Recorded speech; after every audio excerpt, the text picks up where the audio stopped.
আসসালামু আলাইকুম। Sports update ভিডিওতে স্বাগতম। চলে আসলাম নতুন আরও একটি ভিডিওতে। ইউরোপিয়ান টি-20 লিগে সাকিব আল হাসান। সাকিব আল হাসানের ম্যাচ কবে কখন দেখুন বিস্তারিত। প্রথমবারের মতো মাঠে গড়াতে যাচ্ছে ইউরোপিয়ান টি-20 লিগ ইউই টি-20। ইউই টি-20 লিগে মাঠ মাতাবেন বিশ্বসেরা অলরাউন্ডার সাকিব আল হাসান।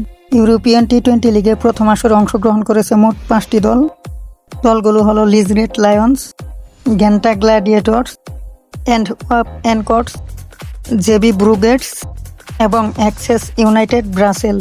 এই 5টি ফ্র্যাঞ্চাইজি নিয়ে প্রথমবারের মতো মাঠে গড়াচ্ছে ইউই টি-20 বেলজিয়াম 2026। টুর্নামেন্টটি অনুষ্ঠিত হবে 6 জুন 2026 থেকে 14 জুন 2026 পর্যন্ত। বাংলাদেশি তারকা অলরাউন্ডার সাকিব আল হাসান খেলবেন অ্যাক্সেস ইউনাইটেড ব্রাসেলসের হয়ে। দলটির অধিনায়কত্ব দেখা যাবে বিশ্বসেরা অলরাউন্ডার সাকিব আল হাসানকে। চলুন দেখে নেই সাকিব আল হাসানের অ্যাক্সেল ইউনাইটেড ব্রাসেলসের ম্যাচগুলো কবে কখন, সময়সূচি। ইউই টি-20তে সাকিব আল হাসানের প্রথম ম্যাচ 6 জুন 2026 রোজ শনিবার, জেবি ব্রুস ভার্সেস অ্যাক্সেল ইউনাইটেড ব্রাসেল। ম্যাচটি শুরু বাংলাদেশ সময় বিকাল 4:30, বেনু হফস্তাদা, বেলজিয়াম। ইউরোপিয়ান টি-20 লিগে সাকিব আল হাসানের দ্বিতীয় ম্যাচ, টুর্নামেন্টের চতুর্থতম ম্যাচ, 7 জুন 2026 রোজ রবিবার, অ্যাক্সেল ইউনাইটেড ব্রাসেল বনাম এনকর্টস। ম্যাচটি শুরু বাংলাদেশ সময় রাত 8:30, বেনু হফস্তাদা, বেলজিয়াম।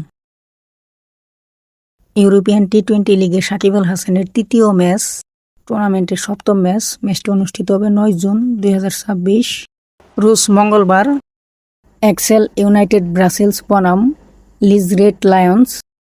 ম্যাচটি শুরু বাংলাদেশ সময় বিকাল 4:30, বেনু হফস্তাদে, বেলজিয়াম। ইউরোপিয়ান টি-20 লিগে সাকিব আল হাসানের গ্রুপ পর্বের শেষ ম্যাচ, অ্যাক্সেল ইউনাইটেড ব্রাসেলস বনাম গ্যান্টা গ্ল্যাডিয়েটর্স। ম্যাচটি অনুষ্ঠিত হবে 10 জুন 2026 রোজ বুধবার। ম্যাচটি শুরু বাংলাদেশ সময় দুপুর 12:30, বেনু হফস্তাদে, বেলজিয়াম।